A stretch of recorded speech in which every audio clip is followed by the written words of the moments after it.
Hello everyone, this is Charlotte and this is a podcast called Chatting in Cars. This is where I talk about random topics. I've written on a post-it note. At the moment I'm leaving after running some errands. Oh shit, wrong gear. There's a disclaimer at the start of this podcast because I do swear. I do talk about sensitive topics. If you're not ready to hear this kind of information, you don't have to. I'm not making you. At the same time, I don't tend to stick to one topic, so I do discuss multiple topics. This, of course, is unedited because I'm lazy. So you will hear me swear, you'll hear me stutter, you'll hear me talk about random shit. There's nothing to do with anything that I've listed. I'm mainly swearing at drivers at the moment, though, because it's school holidays and I think the parents have just given up any kind of thinking. So I'm pretty sure that's it. At this point, it's like we've had the kids, now take them back. Topic for this podcast. Look, they're doing it again. Bloody Land Cruisers. What is he's parked over two spots too. You tits. Yes, the topic for this one is feelings. Everybody's got feelings. You're allowed to have feelings. You know, the fact that we keep getting told that, well, from childhood we've been told that you're supposed to suppress these fucking feelings. I don't know if there's a complete if we're meant to. I don't think we're supposed to at the point because, speaking from experience, when you get to about 30 or 35 you have a mental breakdown. My dad had his at 40 something, so he held in there. There's nothing wrong with feelings. They're a biological process. You're allowed to have fucking feelings. Anyone who says you have to be tough, you're not allowed to show your emotions, is a fucking idiot. So just ignore them. In short, no, that's not the whole of the podcast. That's it. That's the whole point of the discussion. No, yeah, you do your thing, man. I wish I could leave it there, but of course, you've got to apply context to where you're putting your feelings. There's no point going full rage or berserker like my parents did on us as a child raising technique. It's just not going to work, and if anything, it'll do more damage than good. One of my main things that I've found with my feelings is that I do have that stored internal rage. You wouldn't know it looking at me though, because I'm just, 5'4" nothing, so weigh nothing, tiny. Most of the time I'm just bopping along to music, chewing gum and trying to keep out of people's way. It's not small man syndrome. No, it's trauma based. I know I got it. I know where my anger issues come from. It's a mixture of, poverty cycles and abuse and, just neglect and all kinds of fucking things. Horrible experiences. A lot of shit inflicted on me. But what do you do with those feelings? Don't just sit in them. You don't marinate. You don't feel sorry for yourself. And I do. I mean, I come from a British culture where you got that stiff upper lip, and to some degree, yes, it is needed, but in other degrees, not all the time. The stiff upper lip supposedly got us through the war. I'm still yet to understand where the actual upper lip comes into it. I have no idea. Because when I'm crying, my upper lip doesn't crease, so I don't know what the fuck. It's just my face that creases. Lips got nothing to do with it. I don't know, it's a weird saying, isn't it? There are times and places where you need to show toughness, obviously. And I'm not just talking about prison and, obtaining street cred.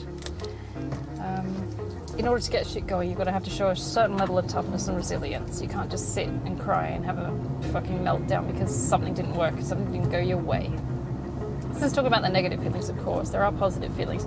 I can't stand overly happy people. They give me the shits.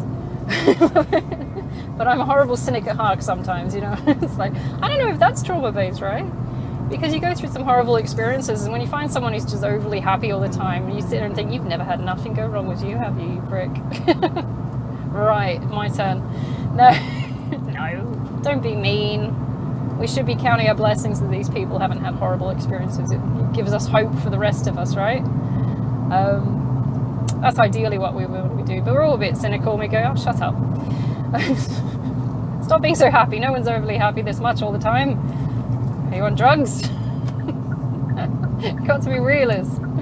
Going through traumatic experiences is your feelings that get you through. You're taught to suppress them, though. I will say that my parents were big on the stop crying or I'll give you something to cry about sort of thing. And of course, you tie that into I'm not allowed to feel sadness, I'm not allowed to feel grief of any kind or something like that. My parents were big on punishing feeling My dad didn't like noise of any kind. So as soon as my sisters and I started, giggling and stuff like that, he'd tell us to shut the fuck up and stuff like that. He was not happy with noise, and he could hear us from the other end of the house, so you'd hear him blasting, abuse from one end of the house. Tell us to shut the fuck up and stuff. And I was sitting there going, we're just little girls who just want to have fun, sort of thing. But he was not big on the noise. My mum was very big on, not crying. But she herself she was sitting in a marriage where the guy was fucking useless, so I don't blame her that she had to try and instill in us some kind of toughness. And for some reason, crying is seen as a weakness. I don't think it's seen as a weakness. To be honest, it's just a biological fact. You kick a boy in the balls, he's not sad, he's just going to cry. That's the result, isn't it? He might be a bit sad afterwards, like, why did you do that? But generally, the knee-jerk reaction is to cry. Your eyes water. You get punched in the nose. From experience, I know that makes your eyes water. Christ, you get punched anywhere in the face, generally it hurts. I was assaulted in 2008, and I got punched right about the eye socket, just on my cheekbone. Just one hit. I was lucky that way because I dodged the rest. This was at 3 o'clock in the morning. There's I've done a podcast, I know I've talked about this before, but some douchebag decided to hit a girl because, I was in the wrong place at the wrong time. He wanted, there's a whole story there on assault and sexual abuse, but yeah. Anyway, I will go into that in another one. But I took a punch I got one to the face. He didn't get the rest to me. I was lucky that way. I had my hands up. Strangely enough, that was an instinct. Thanks, Mom. What did you learn in childhood? I learned how to guard my face. It's great. Shouldn't have to know that. Moms. Anyway, I have to say that she hit harder than he did. But he got one in. And my instinct, I was crying. I cried not only from shock, but also because, shock from why is a guy hitting a girl, right? But also because it just makes your eyes go. It does. It's the stinging pain. I don't think he did much damage, to be honest, because I could still see and it wasn't blurry and it didn't get particularly puffy. So the next day I was pretty much fine. I had a little bit of a red mark. It looked like I'd been leaning on my face for a bit, so he didn't hit me particularly badly. There was no bruise, really. But yeah, it's water. That's just a natural result of being hit. I'm lucky that none of my, my partners have been physically violent that way.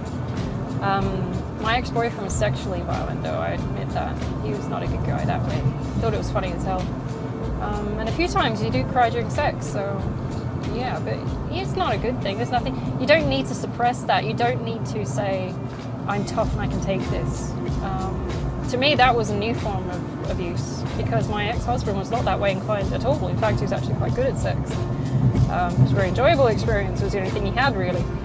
But then to go on to this guy who was sexually, physically abusive, with no holding back, no consideration of what it might be doing to me inside. It was a new, eye-opening experience, and I wasn't used to it. So I did cry. But you learn to clench. You learn to maneuver yourself so it's not so much damage, you don't feel so much, and eventually it does go numb. I know it's a horrible conversation, but it does happen, and we as women do brush it over a lot more than it's talked about because we sit there and think this is a person I supposedly love, and I'm just going to tolerate this because this is how they are. Ooh, ginger beer, guess what I bought? I bought another ginger beer bottle for $1. But we take a lot of shit. We shouldn't have to, but we do it because you speak up, you're really emotional, or you're hormonal. I'm sorry, I just got punched in the uterus for an hour. No, you're just being hormonal. Fuck off. But he liked rough sex to the point where it was physically abusive, but do you say anything, or do you just take him as this is what they are, and if I want to be with them, this is what I have to accept? And in the end, it was one of the reasons I had no problem leaving, because he seemed to have no concern for my welfare at all in any way, and he was fucking around behind my back and things like that as well. So I don't honestly think he had any like for women, so much as he just wanted to use them. you just didn't want to fuck guys. I think that's it. I've heard that phrase before, and it came out of a comedian's mouth, but never a true word said, right? He was a horrible human being. I'm kind of glad I got away from that. I mean, the other night I was. There is a feeling of loneliness as well, because you're sitting there thinking, I'm nearly 40, dude. I've been married. I just, it's in my head that I just want to be with someone. I just want to find one other person. And I do get lonely sometimes. And then, the tough girl in me that my mom's, beaten into me stands up and says, no, fuck that. I'm not taking abuse for the sake of saying I have someone, It's a horrible dichotomy because the more I've looked around, the more I'm looking at guys and I'm going, where are the ones that aren't fucking horrible and don't treat you like trash? It's weird. And to tell the truth, they're probably all married, which is bullshit, right? How dare you? But, there's got to be another guy out there that's like me, that's been through divorce with an abusive partner and is just like, you know what, I just want a not asshole. But then again, you've got to bring your own baggage and trauma into it, aren't you? I mean, I feel sorry for the next guy that gets me, because I'll be like questioning everything. I'll be questioning everything. I'll be like, why are you doing that? And what does that mean? And what do you want me to actually do in this relationship? Because at this point, I'm really, I'm umming and ahhing if I just want to stay single at this point. Because I've been through fucking hell. And these feelings, we're taught, toughness is to repress them. And to just say, okay, fuck it, it's done now. We walk on, right? Fuck it. Fail forward. So, kinda, if you can. If you can. Some people go into a downward spiral and drugs and all kinds of shit, which is horrible. But that's only a result of suppressing your emotions and feelings and trying not to let them get to you. So you numb them with medication in the form of alcohol or drugs or actual medication, self-subscribed medication. At the moment I've got anxiety. I know I've got generalized anxiety because I was diagnosed with it, and I got that from my family, the way they raised me. I say my family, I mean my parents. My siblings are a grey area. I think we all got a similar treatment, which wasn't exactly fucking nurturing. But 2018 I got diagnosed. 2019? I don't know. I signed up to a health plan, a mental health plan with my doctor, because, I walked in and started crying. She's like, what the fuck's going on? I'm going, blah, blah. This was in my separation year, I should say. I was going through a divorce and homelessness and all kinds of fucked up stuff. To say that I had no right to feel in that year, I would have punched you in the face myself. Like, fuck you.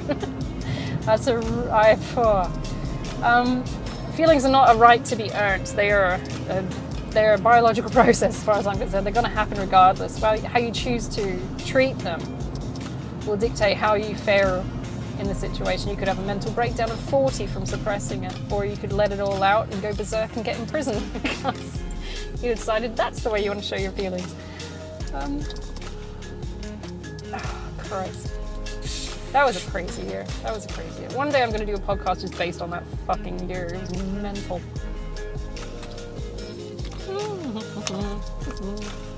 Ginger beer, small things that make me happy. And plus $1, I was very stoked. But no, this toughness thing, and it's not just a guy thing as well. They say there's toxic masculinity, but girls have got the same treatment. Well, I got the same fucking treatment. Not to show emotion, you fall over, you get up and keep fucking going. That's the way we were raised. I don't know if it's particularly a male trait. It was also, hand in hand with not trusting anyone because, thanks to my mom, I'm pretty sure all men are out there to fuck us over. But, that's toxic femininity. That's that neo-feminism where, part of it is that we're better than men. Well, we're not better than men. We're different from men. If you're looking at it on a biological, sexual basis, I'm not talking about gender. I can't fucking stand that conversation right now. I'm not. Why would you slam on the brakes like that, bus? Anyway. But there is toxic femininity as well. Neo-feminism, for example, purports that women are superior to men. It's like, I don't think so. I think we've got our own unique gift. Looking at us equally biologically, we can do different things. Neither one of us is better than the other. both sides of the coin are needed to make it a currency, as far as I can see. Equally, I mean, you look at a coin, it's like one side is not bigger or shinier than the other. They're both usually covered in shit. Wow, this is a terrible metaphor. But you know, it's equally there. They're both the same size. You need both sides to make it a currency. If you've got, say, a 10-cent coin with only the Queen's head on one side and nothing on the other, you don't know what the fuck it is, do you? Whereas if you've got the 10-cent on one side but no context on the other, social context, I'm saying the Queen's sort of representative of the country of which it is a currency in, the 10-cent on one side has no fucking context, you know? You need both sides to make it actual money. In terms of biological, you know, male-female, you need both sexes to make it human, I guess. Well, I say human, but, you know, it translates into the animal kingdom as well, doesn't it? Neither one is better than the other. We're both different. We both serve different purposes equally. One has to coexist with the other. That's what I'm getting at. Equality for equality in the purest sense. And we need to admit that. We need to say that, you know, guys have got perks. Girls have got perks. The only thing that's being fucked over lately is the social construct of gender. And even that's abstract, doesn't fucking mean anything, keeps changing. Really doesn't fucking mean anything, because when you're dead, you're dead. So, nothing fucking means anything at that point. And, you know, unless you're a good person, if you want to go into the esoteric side of things. You better be a good person. But we weren't taught as kids to have the softness of, you know, perceived girls. My mum raised us as functional, if not, you know, slightly abused. Slightly, there's an understatement. Abused women. We were women. We were equal to men. We worked just as fucking hard as men. We don't have the luxury of feelings because they get in the way at this point. We are logical. We get on with it. To the extent where comparatively, my two sisters and I were more efficient than my brother. My brother was raised not a typical male, not the whole sporty, you know, active kind of guy. But my mum raised us for efficiency and functionalism. Let's put it that way. Feelings didn't come into it. My feelings, I learnt to feel, I have to say. Being autistic, which is fucking a nightmare in itself, just being able to identify what the fucking feelings are is crazy. Having them then suppressed in childhood by this woman who's incredibly domineering and abusive physically, psychologically, emotionally, and she still fucking is, to be honest. She's just died down the physical stuff. Now she's using the mind games instead, which my younger sister just found out recently. Well, just hinted to. She's started picking up on the whole narcissistic abuse side of things, and it's like, oh, look who you just caught up. Cute. What are you, like, 36 now? But yeah, no, we were raised with functionalism. Feelings are a luxury. We didn't get to feel. I learned that through looking at other people, looking at people outside of my family, looking at my EAs in particular, the way they treat kids. They're beautiful. Education assistants, by the way. My best EA I ever had was a woman called Cat B. I can't remember her last name for the life of me, but we always knew her as Cat. And she was just gorgeous, a very mothering, very warm, soft, squishy kind of lovely woman, you know? And I know that she's been through hell because I've had conversations with her at recess and lunch, and, you know, and her ex-husband was a complete piece of shit, and she finally kicked him out and he kept coming back, and she's got daughters by him and stuff like that. He's cheated on her and all kinds of things. She's gone through hell herself, but she still managed to maintain that softness. So there's, you know, it does show you that it can be done, and there is an avenue for it. There's an absolute need for it, particularly when you're dealing with kids who are going through hell themselves. So when people tell me, you know, the toughen up shit, my mum, her favourite saying is toughen up, princess. I fucking hate that phrase. I really do. I was never a princess, for a start. I was always the weird one, face down in the sand, collecting bugs and trying to get the fuck away from people. I know that. I'm weird. I know. I like sniffing dirt and stuff. I still like sniffing dirt and stuff. I like getting my hands dirty, getting covered in mud and shit. I'm weird, I know. I've never been a princess. I've never been the dainty thing. It's only what is supposedly femininity has only crept in since I left my ex-husband, actually, and it's only because he really denied me the right to have it. Or, you know, I always lived by his rules.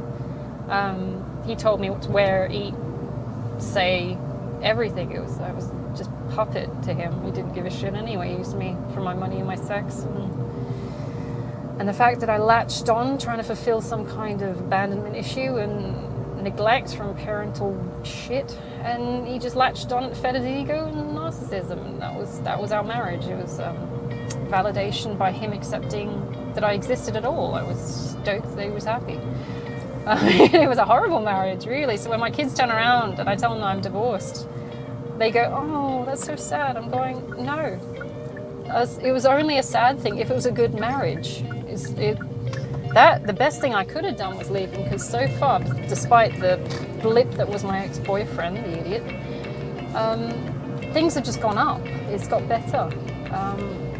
I can feel things now. I can do whatever I want. I don't have to put up with other people's shit. If I'm sad, I cry. If I'm angry, I swear. I don't give a fuck. Whereas my ex-husband was all about control and suppression of my emotions and feelings. He wanted me to be quiet. Or he wanted me to be a little girl, essentially. He wanted to treat me like a little girl. He met me at 17, but he didn't realize that by 27, which is the year we got married, I might be a bit different and I might want a few things, you know? So it was a bit of shock to him right at the end when I was about 33, that I actually stood up for myself and said, fuck this, and I walked out. Especially when he gave me that ultimatum about having an open marriage. I'm saying, fuck this, and I walked out. I said, I'm too old for this. And I literally said, I am too old for this. And I walked the fuck out. And it shocked him. And that's the one time I've seen him cry. In 16 years, I saw him cry once, and it was the day I walked out. And I'm sitting going, this is just crocodile tears. This isn't even real. This is you not getting your way for once. This is ridiculous. Because everything up until then, I kowtowed and told him exactly what he wanted me to do. I dressed how he wanted me. I never wore makeup. I never went outside the house unless it was, telling him where I was going and what I was doing. And he wanted me in that position because he could control me. And that included controlling my feelings. And my parents had done the fucking same before him. So they'd set me up for a fall. They had essentially raised me to a point where I was compliant, obedient, and stupid. Not stupid, I was, quiet enough to accept someone else controlling me. And then they passed me off, essentially, to the guy who would do the same fucking thing. And he would use it against me. Because what I saw as people-pleasing and things that I wanted to do that were nice for this person, he saw as weakness, and he saw it as something to exploit. Because if you break from them, treat them like crap, and you finally show them a smidge of being nice to them, and that you're happy with what they've done, then it means the world, doesn't it? To you, this person who's been starved of these nice things for the majority of your marriage or your relationship or your childhood, and then to finally have this person who you think of so fucking highly, and they finally turn around and they give you this nice compliment, or they say, oh, that's cute, or something like that, and so you latch on and you just want to get more, because it's like, this is what it should be in the first place, but you're not showing me. So it's got that scarcity principle in it, which is fucking nuts. It's like, if I give them the bare minimum, then they'll keep looking for it because it's valuable. My approval is valuable. It's like, his approval was never fucking valuable. He's worth nothing himself. He's a born quitter. He does fuck all with his life. And I didn't see that because he got me young. And he controlled and manipulated me into believing that he was, in some sense of the word, a fucking god. And I fucking hate him for that. I really do. Because in the end, what he created me to be wasn't what he wanted anyway. He left me with someone who was completely fucking different. He left me for some tattooed fucking slut. It's like, I would never, well, I am tattooed, but I'm not a slut, And then he claimed he's non-monogamous and he doesn't believe in marriage and all this shit. I'm still going after 16 years of me worshipping you. This shit, that broke it. I lost it. I had a mini meltdown. I had a mini life crisis. I mean, I was still working and renovating houses and trying to sort out my homelessness and shit like that, but I lost it there, and I've never developed such a hatred of one person in my life, and that includes my parents. And they've had me for 19 years before I fell with him. So it's crazy. Don't suppress your fucking feelings. If you know something's not right, don't fucking stick with the position you're in. I stuck with that shithead for 16 years because I felt it's okay, I love him, this is okay enough for me, I'll tolerate this shit. It was not good enough. It really wasn't. It was abuse. It was ongoing, systematic abuse, and putting me lower and lower and lower as a priority in his life, to the point where at one point he started saying, I'll pencil you in. This is after 16 fucking years. I said, do you want to go out for lunch or something like that? Because I was trying to rekindle this romance that we had at 17 for some reason, because I'm a nutter. I was trying to build on the relationship, nurture it, try and make it into something that's a bit more solid, a bit more holistic or something like that. And I used to say, can we meet up for coffee or something like that after work, and I'll come find you, because he used to work up in Perth, West Perth. And he used to say, I'll pencil you in. And I'm sitting there going, I'm sorry, I'm your fucking wife. You're penciling me in? What? I hate that phrase. I fucking hate that phrase. I still hate that phrase even now, and I have to deal with, people making, bookings and stuff. I still hate that phrase. And I know it's a part of work, but it's just don't use that phrase around me. It is so hostile. It's one of those things I've associated with sort of objectification and just detachment. After 16 years, to have your husband, who's supposed to love you and look after you and all these things, be so disconnected from you that I'll pencil you in. I mean, some people just look at it like a throwaway comment, I guess. But I'm like, I am going out of my way to try and make you fucking happy, and then you still turn around and go, you're an option. It's like, excuse me? It's dumb shit like that ruined the relationship. But the main thing that broke it was me finally getting fed up and him giving me the ultimate ultimatum, the one that was unforgivable. And believe me, I forgave a lot of his fucking shit. 16 years, I forgave a fuckload. And I let shit go under the radar.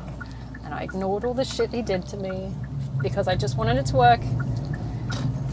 And in the end, don't suppress your fucking feelings. You deserve to feel them. It's those feelings that will get you out of a situation where you're being abused and exploited. And just, it's fucked up. I mean, one of the best things I do with my anger, and I know I've got a lot of stored anger, I don't take it out on people, but I do turn it into projects. I turn it into things that will get me somewhere. This is how you walk out with, I got 5 degrees. People look at you like you're crazy. You go, why you got 5 degrees? It's like, because I was angry. I rage renovated my apartment because he trashed it. I was so angry the way he left it. He did it out of sheer spite, knowing that I was already in debt. When I finally got my apartment back in August of the separation year, he wasn't going to renovate it. He trashed it. It was paint everywhere. The floors were fucked. I had to do the reflooring and everything like that. And he didn't give a fuck. He just did not give a fuck. He got his shit, most of it, out, and he just went. And fuck knows where he went. He went north of the river. Probably to some dumb slut's house. And I was left with the deal of, you renovate it because you're good at it, right? And when it's sold, I want some of the money. It's like, are you fucking kidding me? So I renovated. He left his, sorry, ginger beer. He had one of these infrared sauna fucking things, the most pretentious cunty things I've ever seen. I hated that thing. He would leave it. He would get in his little box, about the size of a double fridge maybe, side by side. And he'd sit down, he'd put the TV on, get in the box, and then he'd bark orders at me from the outside, go and turn the TV up, or go and get me this, or go and do that. And it reflected back on experiences I had with my mum, who would just sit in that, they call them lazy boys in America. She'd just sit in an armchair in the middle of the front room watching TV, and she'd do the same fucking thing, bark orders, go and get me this, go and do that. And it was that kind of shit that really got up my ass, because I'm like, I've done this. But that's one of the things I just brushed aside, because it's like, oh, it's okay, I'm the wife, I'll go and do these things. And I wanted it to work, and I wanted it to be a happy marriage. And a lot of shit I brushed under the rug, and it used to really get up my ass, because it was just another version of my mum. But the main thing that broke it was, him being a non-monogamous piece of shit in the end, because whilst I was ignoring it while he was doing it when we were married, when it came to the ultimatum and he actually said outright, I don't believe in this, and we have to do this or I'm leaving, I went, fuck this. It's like, I have ignored this shit for fucking years. And now you bring it to my face. I wanted to kill him. I did. It was such the biggest insult. I couldn't believe it. I couldn't believe it. Ah, Christ. To this day, I haven't forgiven him. I don't think I have. I don't think I can, to be honest. It's the ultimate betrayal, really, isn't it? But if I had suppressed it, and if I'd said, yes, I'm okay with this, oh, this is fine with me, it would have just got worse. It was at that point that it was a turning point that I started saying, no, fuck this. And I think it scared him, to be honest, because I don't think he expected my reaction, because I could not tolerate that. And there's the one time I've ever just stood up for myself and got angry. And I'm ridiculous when I am trying to let my anger out, because I'm just huffing and puffing. I look stupid. I know I do, because I'm trying to get my shit together in my head, and I'm huffing and I'm puffing and I'm walking around and pacing. Like, what is going on? I can't believe it's ridiculous. I'm the worst person to get angry, because I can't do the loud angry like my parents did, because at the same time I'm telling myself subliminally, don't fucking be like your parents. So I'm huffing and puffing and I'm trying to keep in control of it. Oh, fuck me. I look like I'm doing some kind of fucking aerobics video. It's terrible. I'm the worst person to get angry. I don't get angry as they did, because I know I don't want to be like them. But at the same time, I'm trying to get this fucking emotion out, and I cannot. And I'm just pacing, and I'm like, I don't know what to do with myself. It's like, it's crazy. Crazy suppressed emotion. I still don't know how to feel anger properly. But I tell you what, it's more constructive to turn it into a project and do something with it. Don't just get angry. Don't just get even. Go one better and fuck them over. Alright, don't fuck them over, but shove it right up their ass, right? There's nothing wrong with feeling that, as far as I'm concerned. Nobody gets hurt, but you do prove a point. For example, at this point in time, I'm saving up to get my house, because my ex-boyfriend, who is abusive, he still is. He's probably with someone new, and he's abusing them just the same way as he did me. Some younger girl, probably. Knowing the social group we were hanging around with, I can imagine the one. I think it's Billy, to be honest. But then again, she's the same kind of person, so maybe she deserves it. I'm not angry about that, am I? I might be. But what I'm going to be doing with this anger, I know it was a direct insult, because they all work collectively to be assholes, and I'm sitting there going, anyone who didn't stand up and say something is just you're just a party to it now, because you knew this was going on. You sat and watched them. You said nothing, you did nothing, no one stuck up for me, so I'm like, fuck you all. Okay, you guys are going to get yours. But at the same time, I know that he wanted to live in Southend, which is where I am. Oh, nearly. I'm nearly there. I'm renting in a suburb next door, or a part thereof, really. It's not exactly the place where he wants to live, but you know what I'm going to do? I'm going to save up and get an apartment right in that area. I'm going to stick it up his ass. And I'm going to live the life I wanted to live without him. And I know right now, and it sounds horrible, he's going through a lack of funds. And you know why he's going through a lack of funds, though? Because he spends it on piss and cigarettes and drugs and whores. And you sit there and go, all these habits which I've warned you about, which are the wrong thing to do in life, which are going to impede any kind of growth and thing like that. You just don't listen to me. He completely negated them. And you can hand people the cure as much as you want. If they don't fucking want to listen, they're not going to listen, right? So the result is, this is consequence. This is what happens. You're now broke as fuck and no one wants to be around you. I'm waiting for the whores to disappear, because I know as soon as the money dries up, they're gone. They'll find someone else. That's the way it is. It's always been the way. They're happy with Granddad Bob. He did the same fucking thing. All his tarts disappeared as soon as they found out he wasn't as rich as he thought he was. But I'm waiting for it, and soon he's going to be, facing homelessness, and it's sadly ironic considering he made me homeless a second time. Us getting evicted on my birthday. Him deciding not to fucking tell me because he was stonewalling me for, Christ, it must have been about a month or so. And him being the only one that controls the emails that come from our real estate agent at the time. So I was facing homelessness a second time because of yet another asshole guy. And I'm thinking, you know what? I have the ways and means. I'm capable of buying an apartment in that South End. And you know what? If he ever comes to me for help, I'm going to tell him to fuck off. You really are. And it sounds a bit petty, but at the same time, it's karmic justice, I think, at that point. Because I've done the work, I put the effort in. I didn't expect people to carry me, and I'm not going to expect people to carry me ever, because I'm just not designed that way. I do my own fucking work. I carry my own load. I don't leech off people. I don't spread my legs for money. I don't do any of that shit. I don't. I get it myself. If I want it, I go and get it. I don't expect anyone to help me. I've never had help in my fucking life, to be honest, so I just go and do it myself. It's quicker, it's more efficient, I know it's going to get done.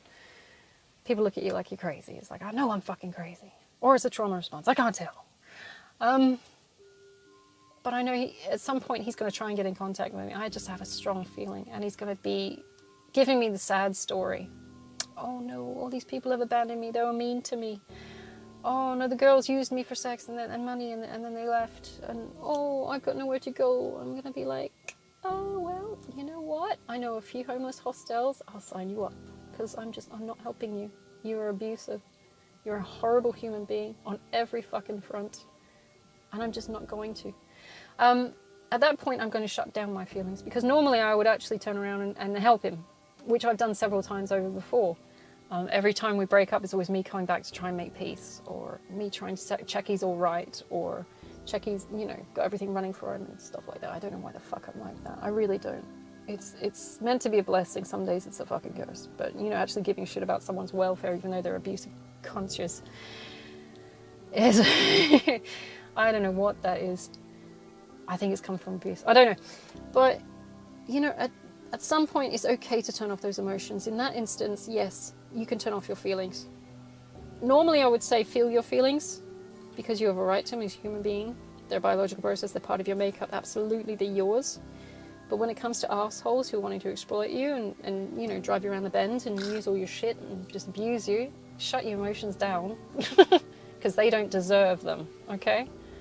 They don't deserve saving. They don't deserve rescuing out of their own bullshit. They just don't deserve it. And you've got to be more discerning with your feelings as well. I'm terrible when it comes to my feelings because I do feel. In that I overfeel some days. I just find shit weird. Like, I'll be watching baby videos and I'll start crying. I think it's related to having 2 miscarriages, I don't know. But it's just shit I haven't dealt with yet, or ever will, I don't know. I know I've got 3 nieces and another one on the way. So I have been around babies. I know what, I've got the mothering instinct. I know what to do that way, but at the same time, it's just something I haven't dealt with, the loss of it and the lack of support I had when it happened. I haven't dealt with that as well. It was a big case of just, drop the feelings and push through sort of thing, because you don't have the fucking time, or, nobody around you gives a shit, and you're just going to have to deal with it on your own. And I never dealt with it, really. But it happens, and we do it every day because, the show must go on, and it's bullshit. But, in reality, the ideal situation is that we deal with our feelings when they happen. I mean, how do I feel about this? Is this okay? Am I all right with this situation? But we tend to, as adults, push through thinking, it's for the greater good, and we have to keep going. We need to be more critical of what we're applying our feelings to, I think. Situations that we often apply, what we consider to be love to, often turns out to be codependency or exploitation. So we need to start really looking at what's happening with these relationships and things that we have. I know my marriage was codependent. It wasn't love, I don't think. If it was love, it was very, very much one-sided. Same as my relationship with my ex-boyfriend at the same time. That was not love. That was not codependence, but it was one-sided love. I didn't need him for fucking anything. I didn't even chase him for sex, to be honest. It was just there. Like, oh yeah, we're doing this again. His big thing was the sex. It was like some kind of weird show of masculinity with his mates and some shit like that. He'd brag about it, as we're leaving the pubs, like, we're going home to have sex. It's like, oh, and I'm sitting there going, yeah, we're gonna go have sex. Yay. And his mates would be like, yeah, and I'm like, oh, what are you fucking? So, what do you think he is? What is this version of him you've got in your head? Because I know what he is in the background. Oh, Christ. Yeah, there's a time, it's time to sow and there's a time to harvest. At this point, there's a time to show emotion and there's a time to hold back emotion. At this point, knowing what I need to get done to prove a point and to shove it up his arse, I'm going to have to cut off emotion. I know that much. It's a slightly petty thing, but it proves a point, and sometimes you've got to be a bit petty to prove a fucking point. And I have given him help after help after help after help to try and get him on board, to get him going with his life, to get him, you know what, he doesn't want to do it, he just wants to be a little baby. Not even a little baby, like a little boy. He's not helpless, he can do it, he just doesn't want to do it because someone will do it for him. And it's enabling shithead. I'm not going to do it. So if he makes himself homeless, he's going to have to fucking figure him out. Figure it out yourself. And I'm just not going to do it. And it sounds a bit heartless, I know, because I've been in that situation and I would have killed for help myself. But you know what? It was the making of me. And I cannot negate the value of not getting help, funny enough. If someone's there to bail you out, you don't learn anything, do you? Because someone will fix it for you. You've got to be in the shit to understand what the shit is and how the fuck to get out again. And if this ever happens again, if I'm ever homeless again, I know how to deal with that. I know how to get out of it. I've done it before, I'll do it again. It's that resilience, it's that bouncing back, that's the valuable part of the lesson. And that feeds into my emotions and feelings as well. That's an invaluable thing as well. I know when I'm facing some fucked up scenarios, and I no doubt will be facing more in the future because, you know, I'm only 37. It's just going to be part of the makeup that I use, the toolkit I use to get on with my life. I'm not going to be suppressing in emotions anymore. I won't be able to judge when they will come out. I'm still grieving a lot of things in my life, and they just come in waves. It's like you could be... Oh Christ, it was something the other day, like my granddad Fred dying. I was, what, fucking 15 when he died. But you think back about something nice about that person, you still get that sort of lump in your throat sort of thing. And it's not something I absolutely milk for the rest of my life, going, oh, my granddad Fred died, whoa. Sorry, Harry. I am going to go that far. You are taking this too far. But... you know, you get a lump in your throat, you remember you remember you miss them, and you go, okay, so I can't forget him because I do miss him. But I'm going to keep going. And I recognise I'm a bit sad, and I recognise that he was a genuinely nice person, and I hope to honour that by being like them. I'm not going to milk the sadness thing. I'm not going to hang on to it for dear life and, I don't know, sign a book deal and a Netflix deal over it. But, you know, they're more valuable because they're gone. I suppose that sounds horrible, doesn't it? That really does. You're more valuable when you're dead. Well, some people are, not all people.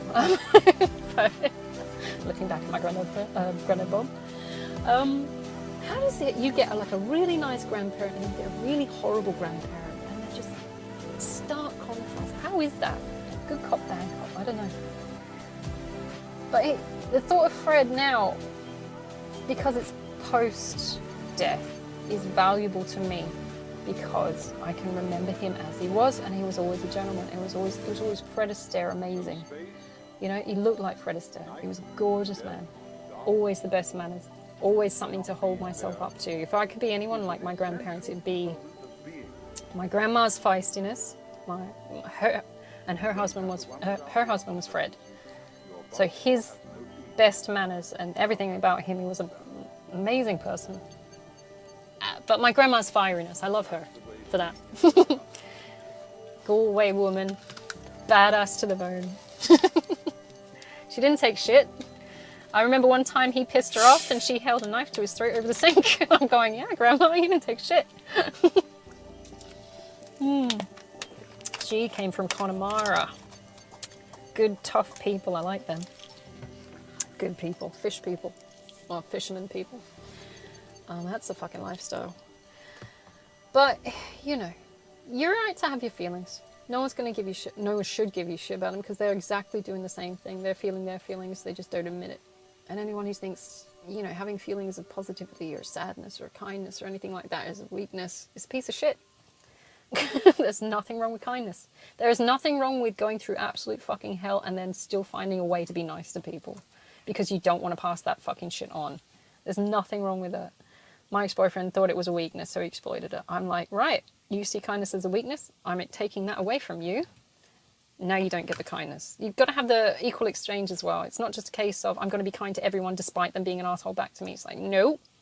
If you've shown me that I can't interact with you on an equal basis, that you're going to perpetually be an asshole and exploit the situation, even though I'm being nice to you, I'm withdrawing that, I'm taking that energy back, and you can go fuck yourself. Because otherwise they will leech onto that because you're a good person. And there are too many good persons, too many good people, I should say, that are exploited for their niceness. And, you know, you've got to get a bit tough with it and say, right, no, I'm drawing the line here. This is too much. This is not good enough. I know what I'm worth. I know what I'm giving to this person, and I know they're not seeing it because they keep being nasty back. And it's like, no. So I'm encouraging people, especially girls. I know guys are fighting their own battles, but girls, we're conditioned to be nice to everyone. We're told it's the good girl thing to do. We have to be a good girl. We have to be nice to everyone. We have to brush shit under the rug, and we have to play nice and look after each other. And because we're looking after kids, and we're looking after your babies, and we're looking after everyone, and we're looking after everything. It's like, no. If someone's giving you shit, and if they're being an asshole, I'm not saying punch them in the face. I am saying withdraw your feelings and emotions from that person. Don't give them the light of day. Just fuck them off. If they're doing it repeatedly, fuck them off. There's no point wasting your skills and value on that asshole who's not going to give it back. They're not worth it. You never get any kind of thing back. And it's not up to us to fix these fuckers. It's up to them. It has to come from them, because if not from inside them, it won't last. You have to want to change. And you've got to be your own, catalyst for change as well. Which he's going to find out. My ex-boyfriend's going to find out sooner or later. He's going to have to find out that the people he was investing his time in getting drunk with and high with and all this shit are actually worth fuck all and don't have his back. And he'll find out pretty soon if he hasn't already. I'm waiting for it. I'm waiting for them email, because the only thing he's got now is an email, because I've blocked him on every other front. It's like, I haven't figured out how to block emails. And I got one from him the other month saying that he missed me, and I'm like, no reply. It's like, I didn't reply. I'm pretending I didn't see it, to be honest, for my own sanity, and I deleted it. But you know what he's doing? He's fish lining for some kind of connection again. He's like, I miss you. Oh, please come back in, and he'll hook you, and he'll reel you back in, and he'll be doing the same horrible shit that he was doing to you before. He'll be nice for about a week or a month or something like that, and then he's back to his old fucking habits and treating you like shit and sexually abusing you, mentally, psychologically, emotionally abusing you.